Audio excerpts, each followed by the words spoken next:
There are two things that every shooter needs to have in order to dramatically improve. The first, you've probably already got in the form of a smartphone. You can take video with it.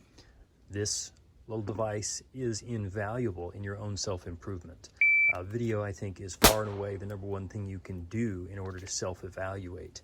The second thing is a shot timer, either the Pact timer, the Rangetech timer, or something else.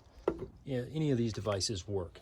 Sometimes you can even use, it's a free app.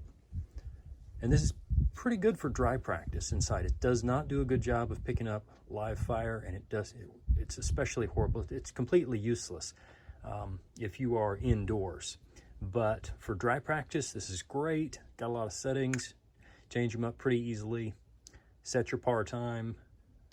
It's fantastic. And it's free, so get that. But for live fire, you're definitely going to want, there we go.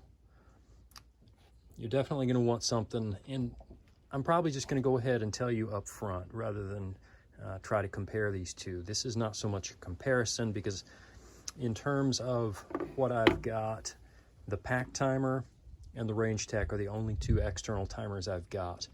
I like both of them. The Pact timer runs about 130 bucks right now. Pretty easy to use. It's a little bit difficult to set because you have to fiddle and remember the order of things. It's a little bit difficult to set a par time, but in terms of basic use, it's pretty easy. And of course, you put it up on video and you'll remember it that way. But the Rangetech is Bluetooth. They save you a lot of money by not giving you a screen. And that's the only downside, actually, is that you actually have to have a separate smartphone. So if you want to video and do your shot timer at the same time, which is highly valuable, then you're going to have a second smartphone. Now, with this case, I've got my old smartphone. It's no big deal. But if you don't have one, that is something to consider. The Rangetech comes in at about 80 bucks shipped, I think.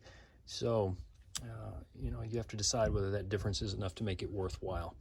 I'm not going to give you a massively detailed review here. I'm just going to say it's got a lot of settings. If you're inside, you can change the sensitivity, reduce the echo. You can, on timer settings, you can give it a start delay or not, and you can either start that with the blue button on the side, or you can use one of the buttons on your phone itself.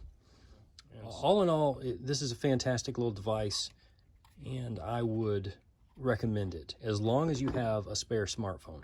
If you don't have that, then you're going to want to go with something like a regular. And if you do that, that's fine. They're great too. Where they really save the money is simply in not giving you that screen on the Rangetech. So something to consider. The guys that made it and sell it are a great group over at concealedcarry.com, and I would highly urge you to check them out.